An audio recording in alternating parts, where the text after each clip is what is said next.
And that's right, everybody. Welcome back once again to another edition of the Best Seat in the House podcast. As always, I'm your host, Rob Kramer, joined by my co-host, the great Daniel Bobo Curlin. And Dan, how you doing today, buddy? I'm doing good. I'm just a little bit once again annoyed by possible terrible news from Mr. Not Do Anything David Stern once again failing to sign a free agent again. If Yeah, disappointment had a face, it'd be his. yeah. I saw you tweeted that earlier today. I was cracking up because that is true. The face of disappointment is definitely the face of David Stearns at this point. This guy, has definitely ushered in one of the more forgettable off seasons the Mets have had the last couple of years. But yeah, we got definitely a lot to get into today, Dan.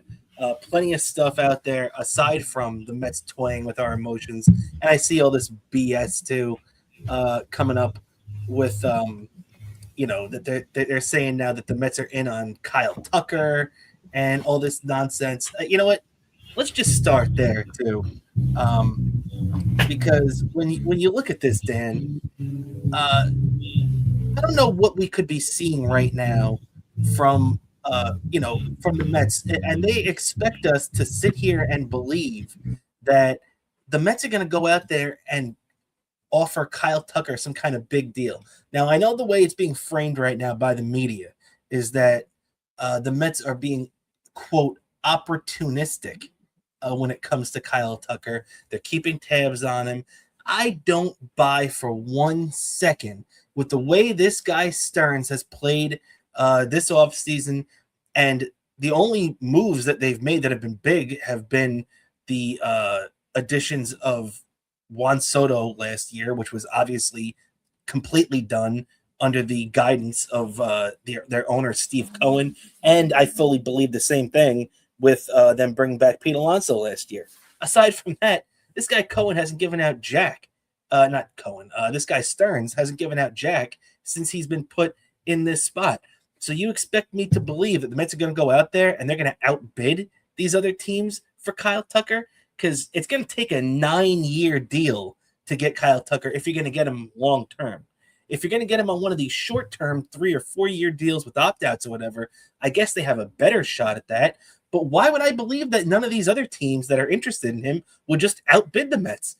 The Mets obviously don't have the stomach to get into these kind of things like they did last year when it came to Juan Soto. So I don't understand, Dan. I see all this stuff right now with these media guys trying to get Met fans excited, thinking that the Mets are going to actually land Kyle Tucker. I'm telling you right now, Dan, that's a pipe dream with this guy Stearns running things. Unless the price on Kyle Tucker comes down so substantially and the Mets can somehow get him on a 2 or 3 year contract, maybe 4, with an opt-out or 2 in there, that's the only way the Mets are going to get Kyle Tucker. Otherwise, this is beyond a pipe dream. What do you think? Yeah, it's just beyond a point. I cannot see this with how little they are even offering him. And once again, these free agents that ask for a lot. You know that's immediately going to scare away Mr. Big Nose David Stern. Yeah, no doubt about it. This guy, he wants to come in here and still pretend and act like this is Milwaukee and it's a tight strings budget where they have to go out there and account for every dollar. And, this is exactly what it is. When you look at Kyle Tucker, I just want to double check Kyle Tucker's age because I'm pretty sure it's 29.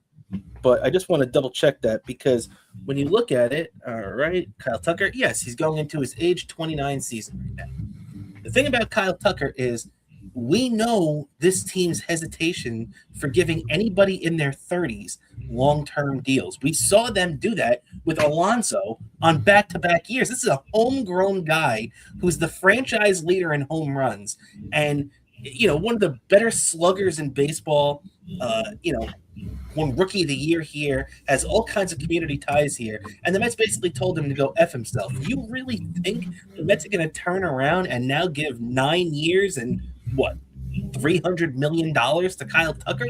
It's absurd. There's no way that's happening. And I would love to believe it. I'm telling you right now, Met fans, if I'm wrong, there's going to be no one on the planet happier than me to be wrong. I want to be wrong when I'm being negative about my teams, specifically the Mets we're talking about right now. But I'm telling you right now, logic is just spitting in our face, telling us there's no way Kyle Tucker's ever going to be a Met. Yeah, I cannot see it happening. No way. It's no way this is gonna happen.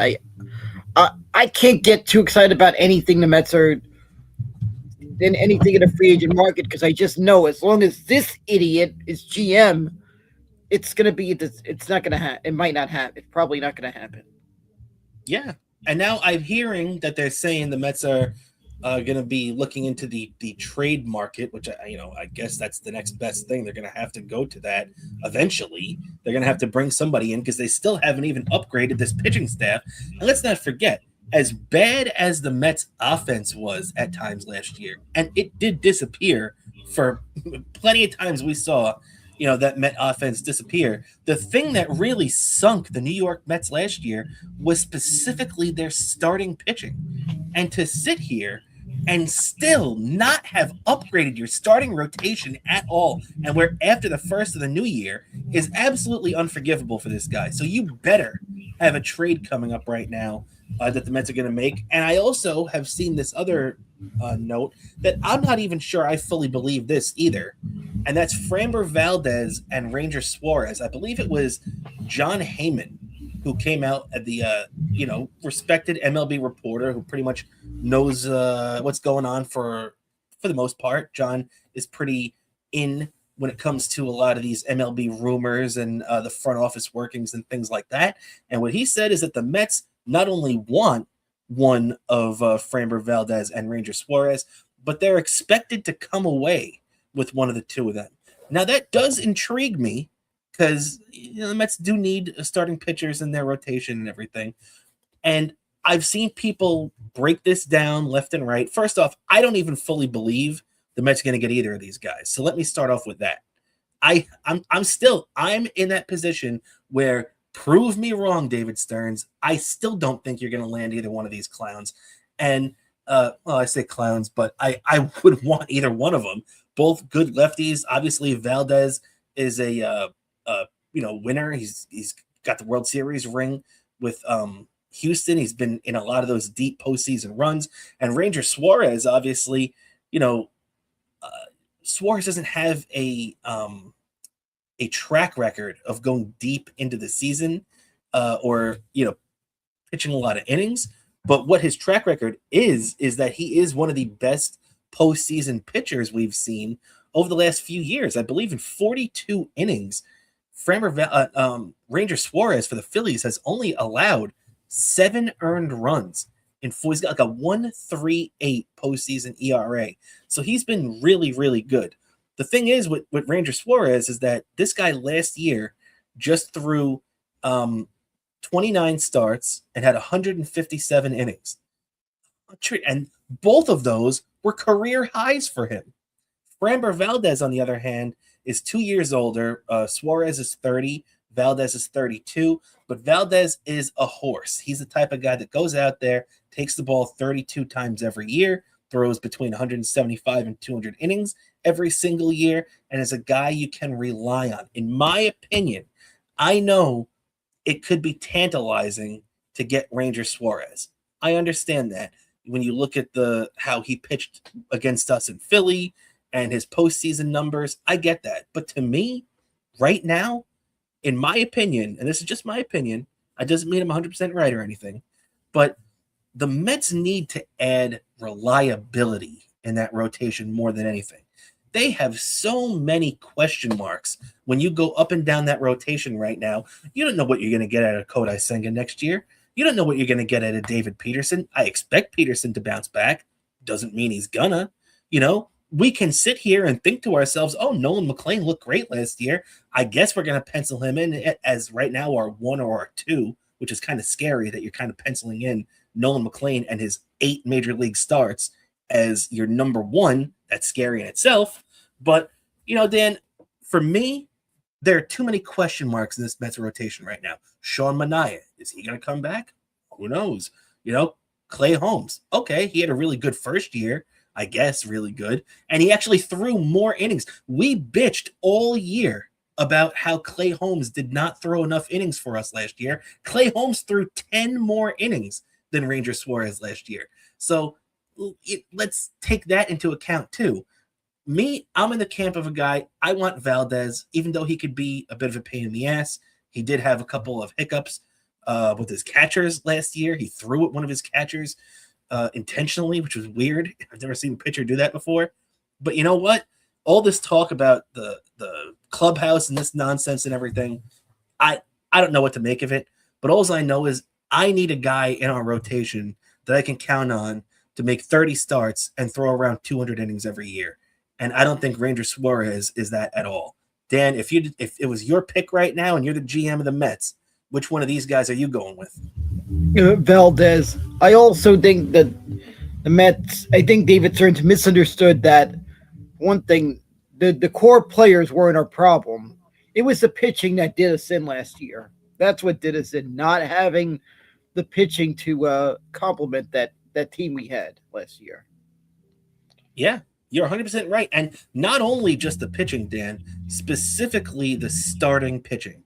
Because even though we did get no help at all from Ryan Helsley and any of these other guys that they acquired at the deadline and a lot of these other clowns, you still had guys that you could lean on in that bullpen that had pretty decent years. In the starting rotation, man, everything just fell apart. Sean Manaea, they didn't have him until the All-Star break last year. Griffin Canning goes out there, has a pretty good first couple of months, and while we were live on the air, his season came to an end.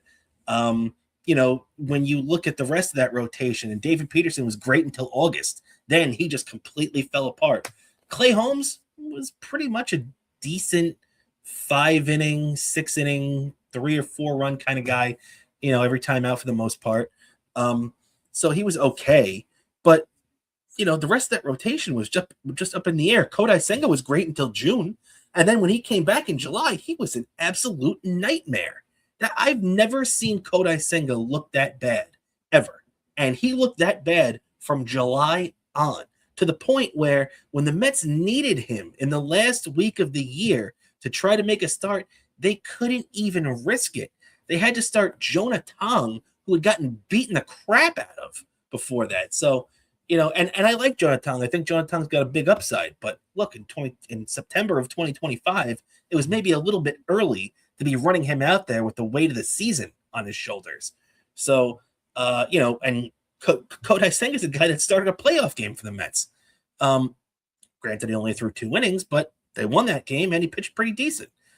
Dan, but for the most part, you just got everything that I had to lay down there. I'm still, like I said, not convinced they're going to get either one of these guys, but as much as I do think Valdez would be more beneficial to the Mets rotation, they need one of these guys because you're right, Dan, when you said the pitching is what betrayed the Mets more than anything, and they still haven't upgraded it at all. Stearns has to bring in one of these guys and probably trade and at least bring in at least one other arm too. What do you think about that? Yeah, exactly. They need to do that. They need to, especially with the bullpen. Our bullpen is essentially weaker now than last year. It's a lot weaker. I mean, you can argue that they did add Luke Weaver, but we don't even know what Luke Weaver is going to look like. Luke Weaver had a really great first 2 months with the Yankees last year, but just like we were saying with Kodai Senga and some of these other guys the Mets dealt with, he was a bum after June. He had that, a quad injury or a hamstring injury early June of last year and was not the same pitcher for the rest of the season after that. So the Mets really need to figure it out because I don't trust Devin Williams at all. I do not trust Devin Williams one bit as the closer. It is a major step down from Edwin Diaz, the best closer in baseball, to have this stiff up there now too. And when we started off talking about Kodai, we started talking off with regards to Kyle Tucker. Now, the other big outfielder out there too that I don't think the Mets are going to get this guy either is Cody Bellinger.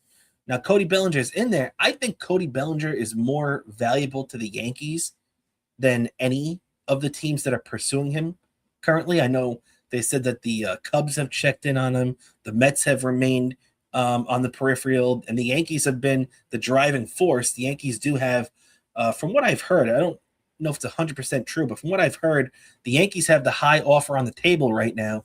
And if you want to compare it, this situation right now is like the Mets and Pete Alonso from last year, where the Mets had the high offer on the table all offseason, and Scott Boras and Pete Alonso just kind of sat there and waited till training camp and hoped that somebody blew them away.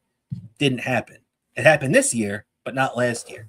That's what I'm hearing is the same thing going on with Bellinger and the Yankees right now, where the Yankees and Scott Boras and Bellinger, the Yankees are basically just waiting out Bellinger's market. They're waiting it out, hoping to see that nobody else, because word is the Yankees are the only team that have offered a 4 or 5 year deal. Nobody else has gone that high yet. So it'll be interesting to see if anybody else does do that. But I don't know. What do you think, Dan? Do your instincts tell you that Cody Bellinger is going back to the Yankees? Or do you think one of these other teams like the Mets can jump back into it? The ones that are offering money. Sorry, I feel like the Yankees are one of the few, they're the only team that's like offering him the contract. And unless the Mets decide to actually offer him, and you know how David Stearns does it, he seems to avoid Scott Boras like the plague. It's probably not going to happen. Yeah, it seems like it's probably not going to happen either. I agree with you on that, and we'll have to see. I think the Yankees are probably still the most likely landing spot for Cody Bellinger. And then finally, before we move on from the hot stove talk, is that the Phillies have announced that they are set to meet up with free agent Bo Bichette in the next couple of days. That's a scary thing to see here, because the Phillies already have, obviously they brought back Kyle Schwarber. Obviously, they still have the great Bryce Harper. Obviously, they still have all these other talents like Trey Turner and Alex Bohm and everybody else they have on that roster. And now they're looking to bring in Bo Bichette. This is why the Mets needed a guy like the GM of the Philadelphia Phillies, Dave Dombrowski. You know what Dave Dombrowski has, Dan? Dave Dombrowski has a couple of World Series rings on his fingers. And you know why? Because he understands going after these kind of guys wins championships. David Stearns, when you look at David Stearns' fingers, you know how many rings he's got? He's got both jack and shit on his fingers, because he's got no rings. He's got nothing to back it up. And failing to go after big-time stars like this and acting like David Stearns is just too good for Bo Bichette. Oh, who needs Bo Bichette, the guy who just, ripped it up in the World Series last year, hit 311 for the season and drove in 90 runs? Who needs that from an infielder? Obviously, he's not going to play shortstop if he came to the Mets, but you could play him at second base. You could play him at third base. There's a DH now. There are plenty of other ways the Mets could fit a bat like this in the lineup, especially before they went out and stupidly acquired a washed-up Marcus Semien. Which, by the way, Marcus, I hope you prove me wrong. Shove it down my throat, but I don't see it right now. I think we're going to get a garbage year out of Marcus Semien, and if the Mets had done more to put more talent around him, I might say to myself, you know what, maybe he'll kind of fall back a little bit and then surprise everybody. But the pressure is going to be on him. Right now, Marcus Semien is the straight up replacement in the lineup for Brandon Nimmo, and Jorge Polanco is the straight up replacement for Pete Alonso. That is such a downgrade at both levels. It's ridiculous. Marcus Semien drove in over 30 runs less than him last year, and Jorge Polanco drove in 86 runs last year. You know how much that was? That's about 50 runs less than, or maybe about 40 runs less than Pete Alonso drove in. So really just a joke what the Mets have replaced the two big pieces they let go, and that's not including Jeff McNeil, who also played a big role this year. Let's not forget how many big hits Jeff McNeil had this year, including a 2-run shot that he hit off Jeff Weaver against the Yankees in a big game this year as well too. And I said Jeff Weaver, I meant Luke Weaver. But either way, Dan, this is how you should run a team. The Phillies already went out and spent $150 million bringing back Kyle Schwarber, and now they're looking to spend more bringing back Bo Bichette. That's how you run a team. Steve Cohen, wake the fuck up, because this guy Stearns is a clown and he's ruining you. Yeah, exactly. Why put their faith in a GM who pretty much probably read the book Moneyball?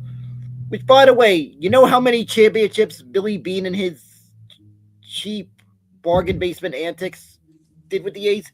0. Jack shit. Yep. How many championships David Stearns won with Milwaukee?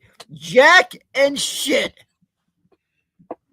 Yeah, you're absolutely right. You're absolutely right. These guys that try to cut corners, they try to, lowball everything, moneyball, like you said.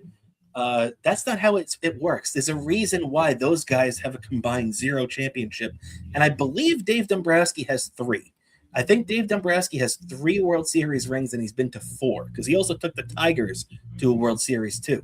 So it's ridiculous when you see, and then the thing that I keep thinking of is that, do you remember when Chaim Bloom took over the Red Sox and destroyed them? He took a World Series champion that Dave Dombrowski built and flushed it down the toilet, traded Mookie Betts to the Dodgers for nothing, and completely ruined that organization for a couple of years at least. They're starting to get back together right now, but he ruined them for a couple of years.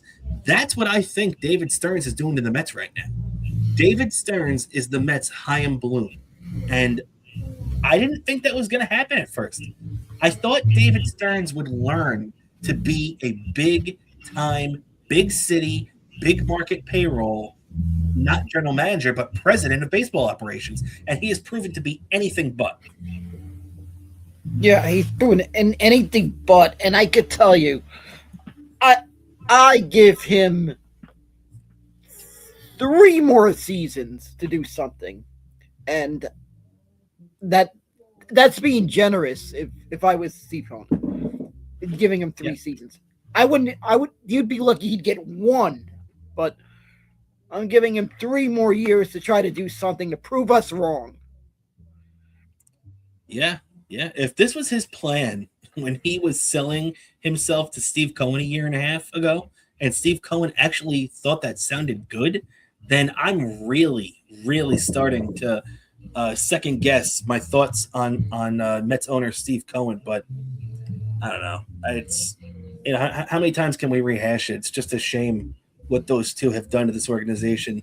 It's literally one of the worst off seasons I've ever experienced as a Mets fan. So thank you, Steve Cohen. Thank you, David Stearns. And I don't think you're going to be redeeming yourselves anytime. And by the way, too, even if the Mets go out and sign Framber Valdez like I want, and sign another bat like I want, depending who that is, whatever. They have to at least bring in 2 more bats, and you have to at least bring in 1 or 2 more arms.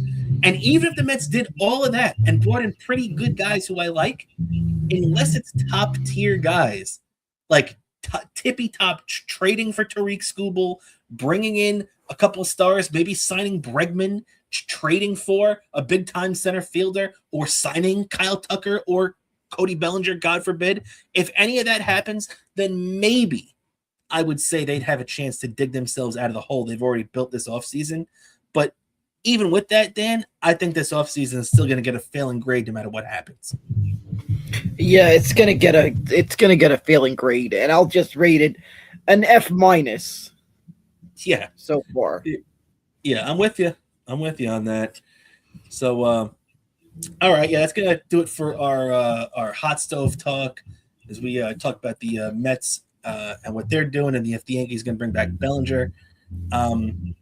With that, Dan, let's turn our attention now as a quick score update. Mets and the Rangers and the Buffalo Sabres are going at it right now, and the Sabres currently lead the Rangers 1-0 with 13 minutes left in the first period. So we'll keep our eye on that. But for all intents and purposes, the Rangers season's over now too anyway. So we'll get into that in a sec. But Dan, let's start with a real team. The only team right now that is actually making New York proud, unlike every other team that's embarrassed us in our sports world for the past couple of months. Let's turn our attention to the New York Knickerbockers. And they had gone through a little bit of a tough spell themselves over the last week, as they had a 4-game losing streak that started at the end of last year and continued into the early stages of 2026. But they were able to get off the schneid last night at the Garden against the Clippers, who, when you look at the Clippers' record, 13-22 coming into last night, you say to yourself, well, the Knicks should handle them pretty easily. But if you look at the numbers, the Clippers have actually played really, really solid defense over the last 15 or so games. They've won 8 or 9. I'm sorry, they had won 8 of their last 9 coming into the game last night. So they were a hot team. It was a perfect situation for the Knicks to feel like they're going to get off the schneid and then get kicked in the balls again. But it wasn't the case last night. They were able to overcome a 9-point deficit at one point against the Clippers. They came back, won this one 123-111. Big win for the Knicks last night. Another big win, too, in the fact, Dan, that they didn't have Josh Hart. They have not had Josh Hart in 8 consecutive games now. And during that stretch, the Knicks have gone 3-5, including that 4-game losing streak. So, Josh Hart, they need to get him back as quickly as possible, Dan. I keep hearing his return is imminent, but I heard that before yesterday, and he didn't show up in the game. So I don't know exactly what that means. But, Knicks, either way, get the win yesterday without Josh Hart. They needed that bad, and at least they're back on the right track now. Now it's a wait and see if the Knicks can avoid another one of these long losing streaks. Maybe make a couple of maybe shore up more on defense the rest of the way. The defense has been the really bad thing that the Knicks had been doing. They had been allowing over 120 points a game for the last couple of games, and this was exactly what the Knicks needed to avoid. They needed to keep playing good defense. Obviously, we know Josh Hart plays good defense. Obviously, we know that for the most part, the Knicks play pretty good defense too. But, you can't let one guy being out affect your team that much. And luckily, the Knicks were able to overcome it. They still played pretty decent yesterday, only allowing 111 points, which is still a lot, but it's less than 120, so I guess it's a step in the right direction. The 123 was a nice job by the Knicks, and Jalen Brunson led the way, 26 points, 7 assists. It's always good when Jalen's taking care of business, Dan, because that makes things a lot easier for the Knicks, Yeah, exactly. I feel like the Knicks will go as far as Jalen Brunson can go the rest of the way. Yeah. He's the guy. He's the captain for a reason. There's a reason why everybody looks to him to see what this team is about. And it was a good win for the Knicks the other night. And now they're going to be coming back on the road again, going on Friday, taking on the Phoenix Suns out there out west, 9 p.m. on Friday night. This is a big game for the Knicks, too. The Suns have been down the last couple of years, but then they did get Kevin Durant, went on a little bit of a run last year, got knocked out in the first round of the playoffs as one of the high seeds with Durant last year. He leaves, he go to the Rockets, and now the Suns, they're picking up the pieces, but they're pretty good. They're 7 games over 500. They've played pretty good ball. So this is a game the Knicks can't take lightly. This is not one of those 17 win or 20 win Phoenix Suns teams from a couple of years ago. This is a pretty good team that just had experienced a lot of winning just last year. There's just no KD on the team this year. Yeah, exactly. So this is a team that the Knicks can't take lightly. They need to take they need to take every opponent from here out seriously and keep keep winning as much as possible down the stretch run. And of course, this game, of course, thank God it's on a weekend because I'll be staying up and watching. Yeah, yeah, no doubt about it, man. No doubt about it. So, going to be a big game there for the Knicks, and for the Knicks, and really every game from here on out is big for them. And so yeah, just have to make sure we keep our attention on the Knicks. Let's turn now, Dan, over to the Rangers, who, as I said, right now they're currently playing against the Buffalo Sabres, and they already trail 1-0 in this game. Rangers are not able to keep their momentum from the Winter Classic. They won that game 5-1 over the Panthers. They look great. They come back to Madison Square Garden, and it's the same nonsense we've seen all year from this team at home: an inability to score, an inability to win. They were up in this game too. They were up 2-1, and they allow a late goal in the third to tie it, and a goal in overtime to win it. And how many times have we seen that this year from this team? And the worst part about it is that they go out there and Igor Shesterkin gets hurt. So then this season is just getting worse and worse and worse for the Rangers.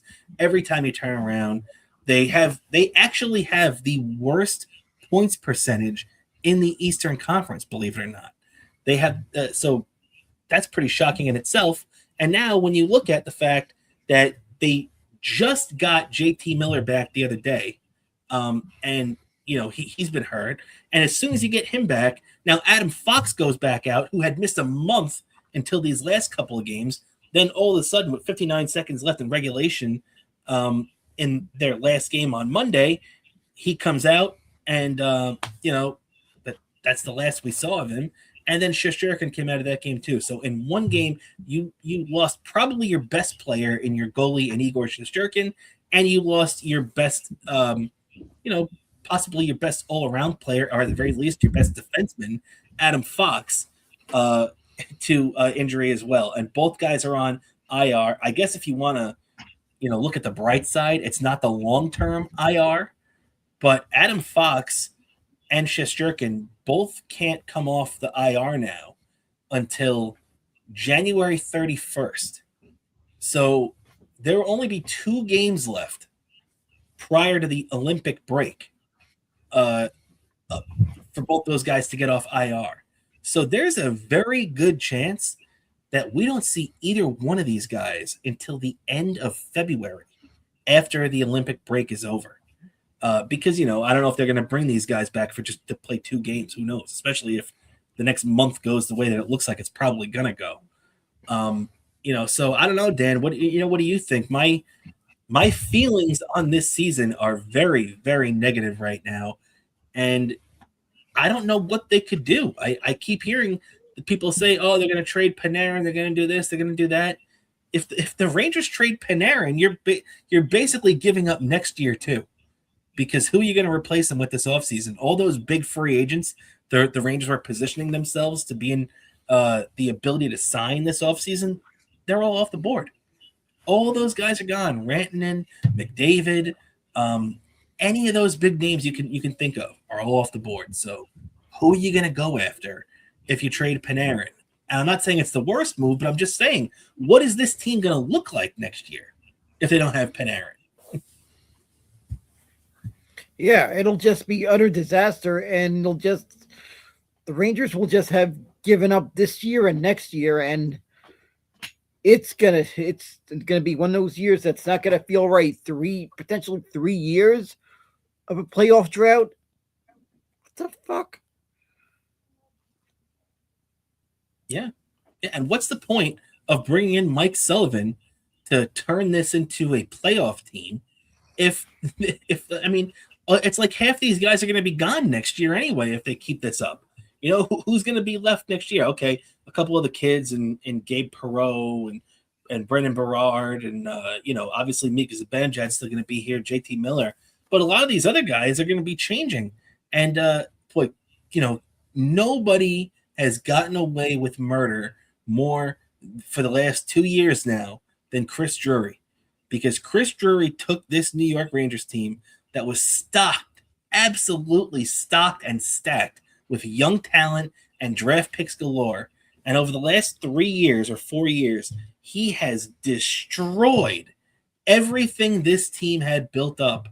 And we didn't even get a cup final appearance out of it. We got the 2 game 6s in the Eastern Conference Finals, choked both times, and now we're not even in the same on the same planet as any teams that could go to the Eastern Conference Final this year.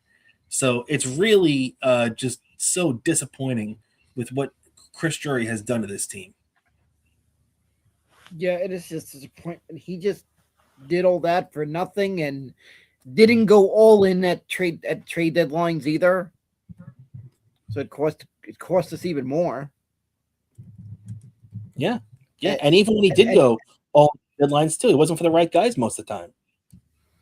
Yeah, it wasn't for the right guys. And then the other thing, the big mistake trading Chris Kreider last offseason, another big mistake. Yep. The trading, the Kreider thing, we all hated the Kreider trade from the second it happened. The thing too, I don't understand about the Kreider trade is that everybody was crying for so long. Oh, Chris Kreider is making $6 million a year, or whatever it is, $6.5 million a year. The Rangers can't fit him in there. The Rangers have no cap space. They have no this, that. Now, the Rangers have more cap space than anybody, and no Chris Kreider. So what the fuck happened? You know what I mean? It's ridiculous. Yeah, it's ridiculous. There's gonna be nothing unless the Rangers don't have any really trade bait or anything to do anything. It's just gonna be a disaster that I'm just gonna. I just expect years of mediocrity. I hope not. Let I hope not go. I really hope not years, but it's possible. It's possible. After 1998, when the Rangers missed the playoffs for the first time in a couple of years there in '98, the first year that Messier was gone, I did not think to myself, "Oh, okay, well the Rangers won't be in the playoffs for the next 8 years," but that's exactly what happened. So you're right about that, Dan. Definitely right about that. And right now, to wrap up with the Rangers, they do trail the Sabres 1-0 in the first period. And I believe it's still the only shot the Sabres have on goal. No knock to Jonathan Quick, because Jonathan Quick is still a very good goalie. He's a very good backup for the Rangers. But it's just typical, Rangers right now. It could be no score. They've only allowed one shot on goal. And, of course, it got through Quick on that one. But, you can't blame Quick at this point. Now he is the starter for at least the next month. And they were talking to they were talking to Sullivan, Coach Mike Sullivan, before the game today about the usage of Jonathan Quick going forward. And is Jonathan Quick going to be the everyday goalie? Because let's not forget, right now, the Rangers got this kid, Martin, I think his name is the backup tonight. The Rangers got to find themselves a good backup goalie right now, especially if Igor is going to be down for a couple of weeks, because otherwise you're going to be running Jonathan Quick out there every day. And at the age of 40 years old, I don't know if that's good for Quick anymore. Yeah, exactly. I don't know I don't think there's much we could expect from this. He's good as a backup, but how much you can carry the weight in goal the rest of the way, scary. Yeah, that's true. Well said. So unfortunately, that's where it stands with the Rangers right now. They're trailing Buffalo as we speak. Just about 6 minutes left in the first period here. And with that, Dan, let's now turn our attention to the NFL. And there's a lot going on in football right now.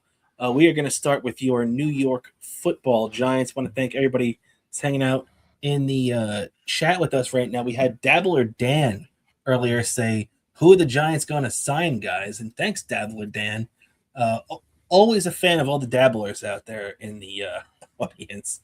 Shout out to Cardiff Electric and Shuli and all those guys covering the Dabbleverse these days.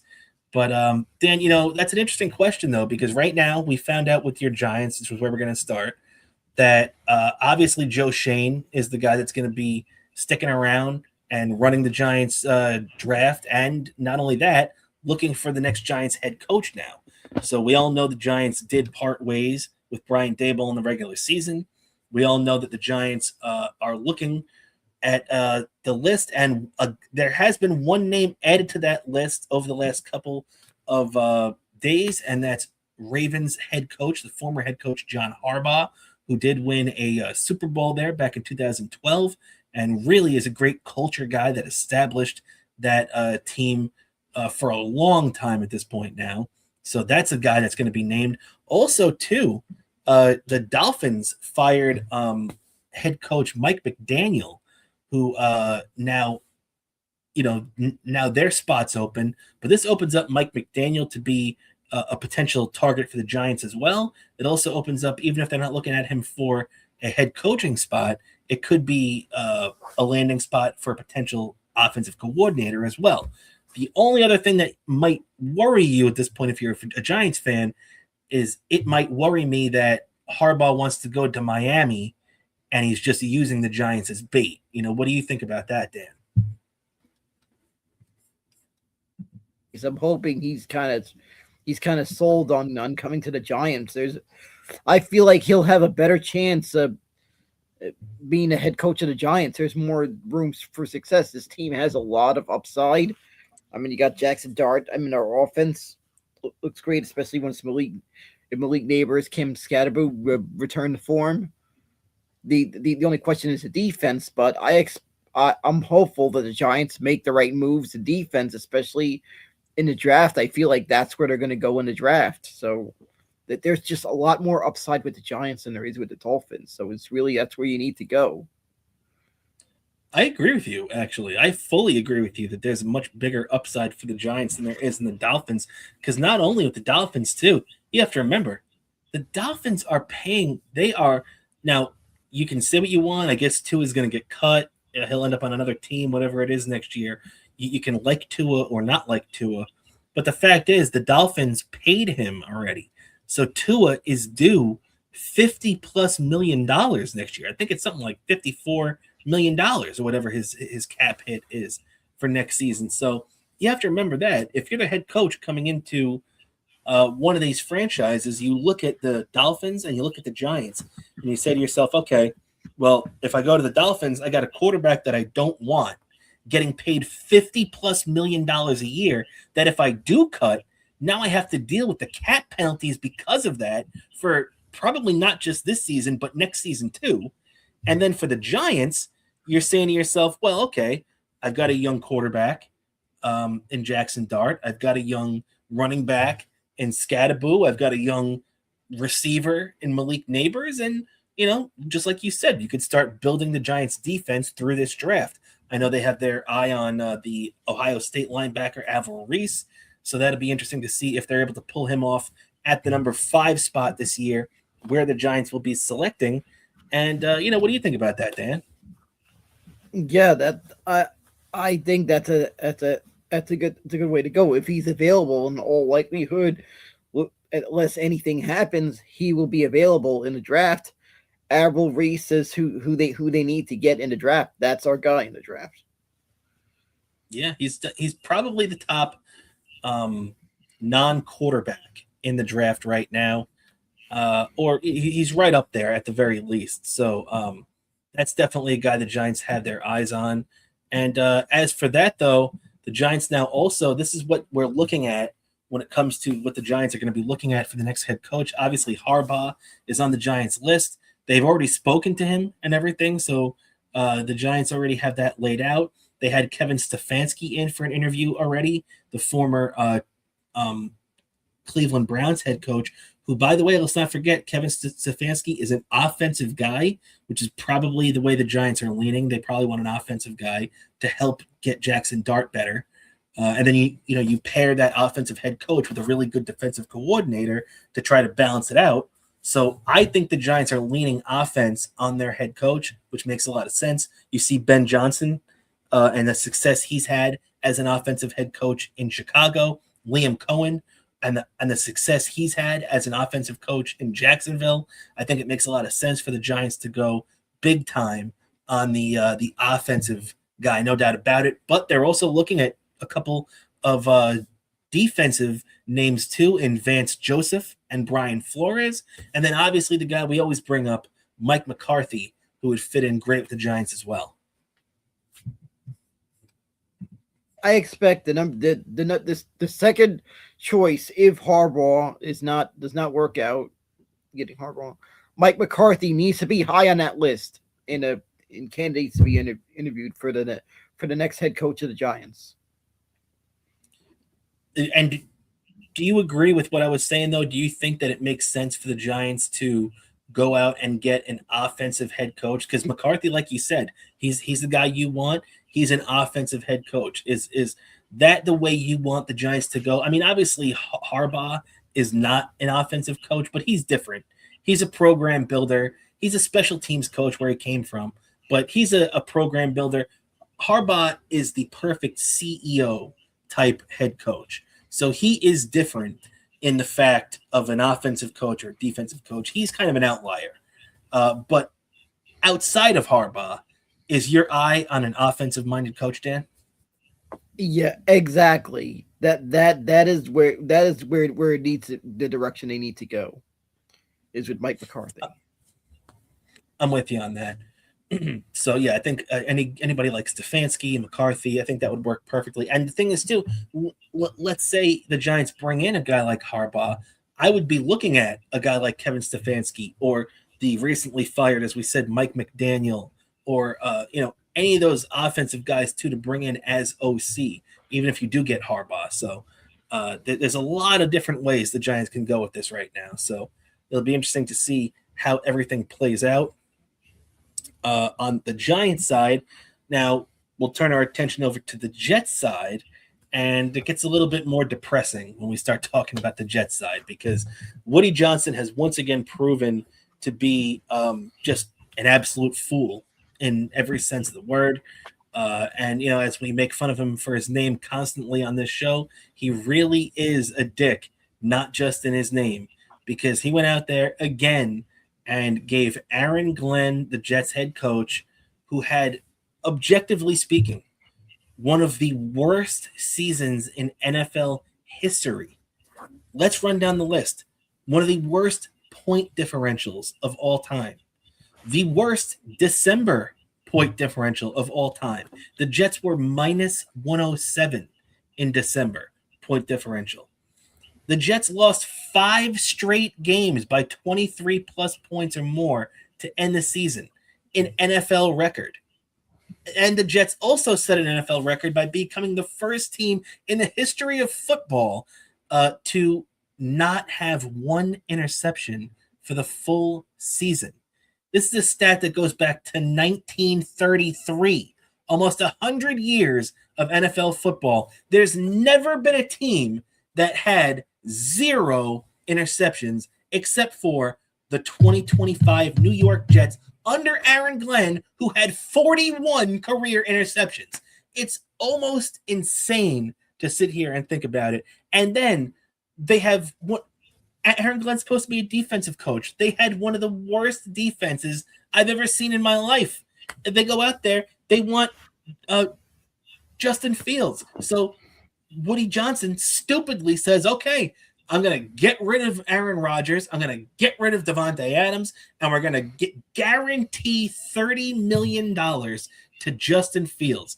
Justin Fields, by the way, has the worst winning percentage in the history of the NFL for quarterbacks that have started as many games as he has. So with all that said, Dan, it just goes to show how stupid Woody Johnson is, that he's keeping this guy, Aaron Glenn, just because he doesn't want it, in trying to make himself not look stupid. He's making himself look even stupider than he could have possibly done in the first place. That he is just utter stupidity, and he should have just bit the bullet on this one, fire Aaron Glenn, realize he made the mistake, and right the ship quickly. Now it's going to become even worse disaster, and you're not going to be able to get your guy at quarterback because the number 2 draft pick might not even be declaring for the draft this year.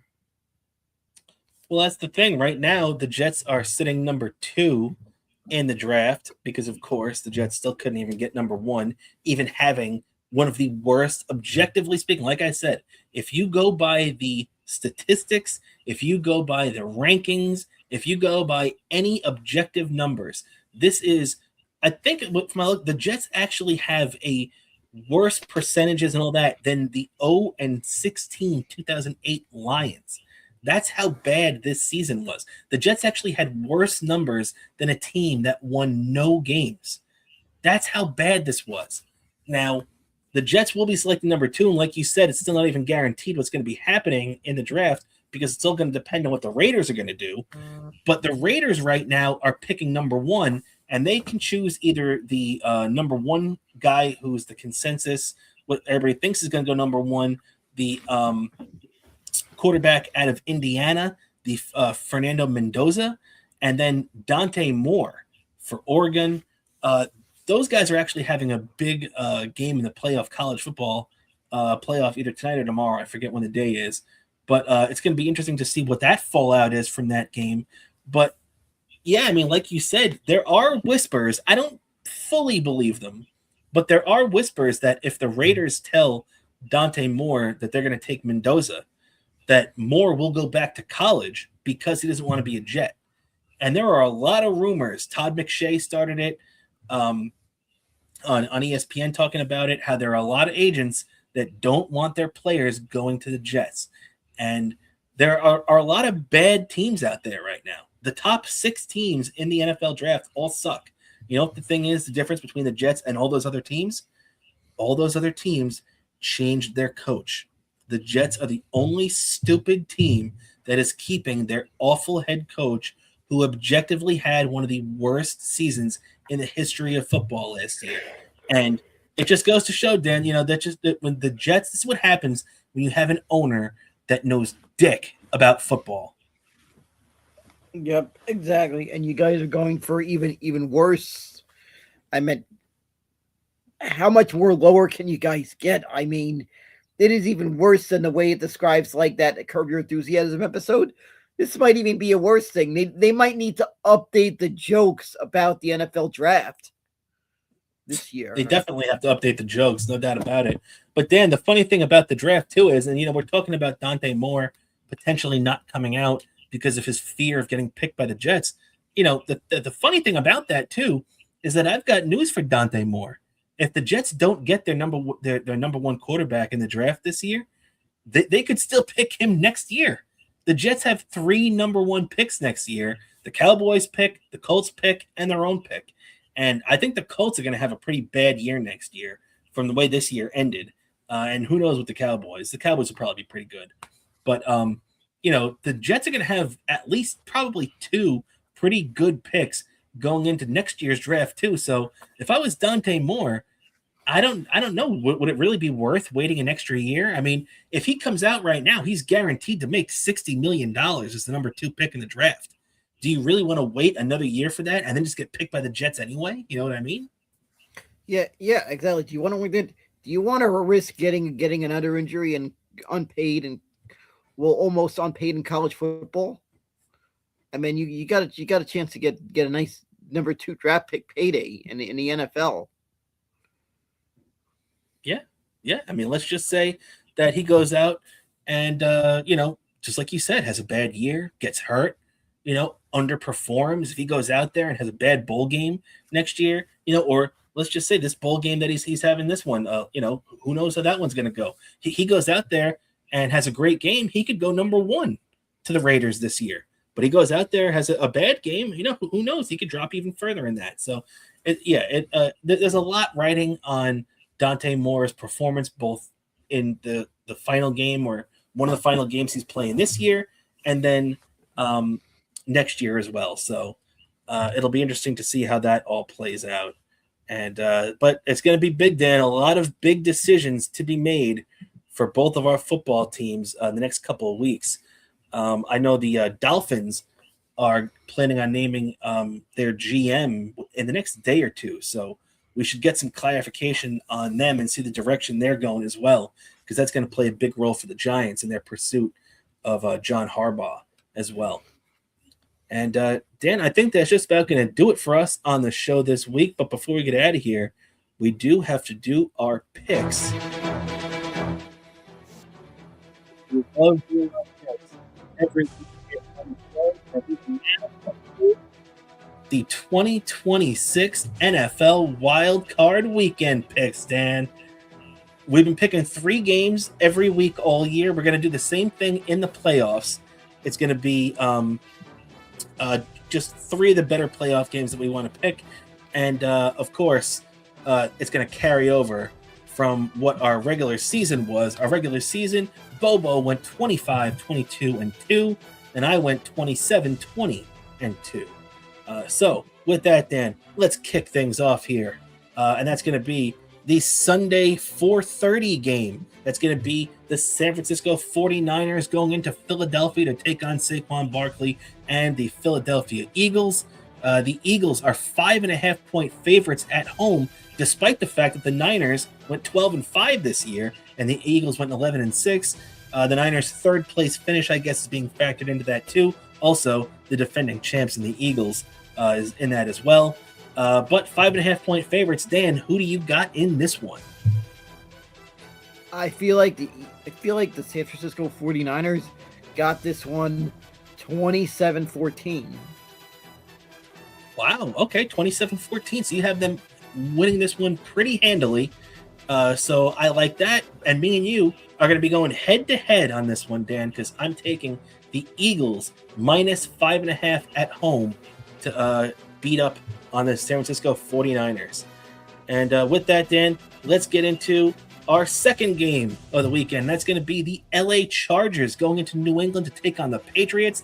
That's the Sunday night game at 8 p.m. The Chargers are 11-6. The Patriots are 14-3 and won the division this year, and they are 3.5-point favorites up in New England for this one. Dan, who do you like in this game?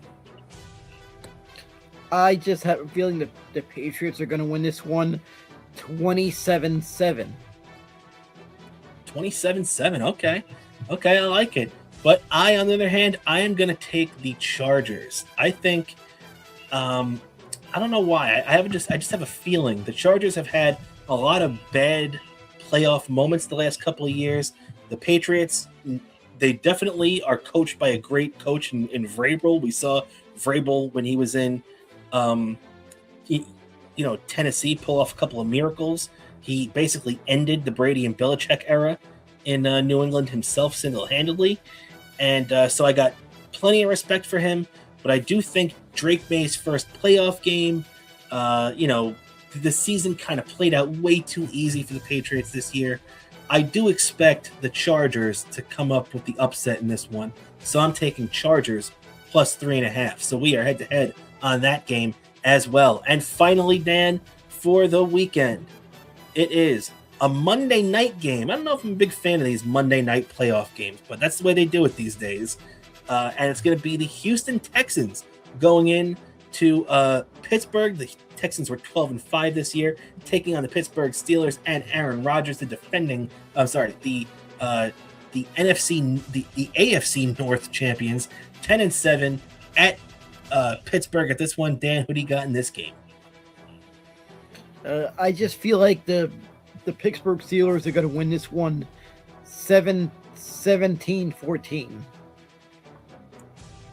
17-14. So that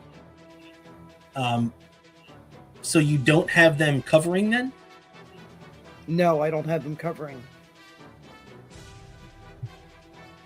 So you have the Steelers winning but not covering. Okay. So all right. So you have we're going to have to make a note of that. All right. So then I got the Steelers winning too, though. I do think the Steelers will cover the 3. So you are taking the Steelers -3, and I'm taking the Steelers -3 too. That's really all that matters in that one. But either way, Dan, that's going to do it for us on the show this week. I want to thank everybody for hanging out with us here, as always, on the Best Seat in the House podcast. Before we get out of here, Dan, anything you'd like to plug for yourself? Sure, my Twitter, Bubble103NYC, Instagram, Bubble718DK, same username on Treads. Also, you can follow me on YouTube. You can also follow me for Bubble content on YouTube, It's one word, Daniel Curlin, for all your Bobo content on YouTube. Go there for all your Bobo content. Where whenever I upload stuff, and you guys just subscribe to our Patreon, where you get early access to my YouTube videos whenever I upload stuff. And by the way, it's only for the cost of $5 a month. And you even get access to Trackside Minute. NASCAR season will be starting up in February, sometime mid-February. So you'll have Trackside Minute there. Plus, more importantly, you will be supporting the show. So it's a really good deal. That's true. And I actually did keep a Trackside Minute in the bank for us. So I'll be releasing that at some point at our Patreon this month as a little special extra Patreon gift there. So anybody wants to check that out, that's patreon.com/Best Seat in the House podcast. So that's going to do it for us here on the show this week. Thank you, everybody, for hanging out with us here on this Thursday night. For my co-host, the great Daniel Bobo Curlin, I'm Rob Kramer. This is the Best Seat in the House podcast, everybody. Have a great week, and let's go Rangers.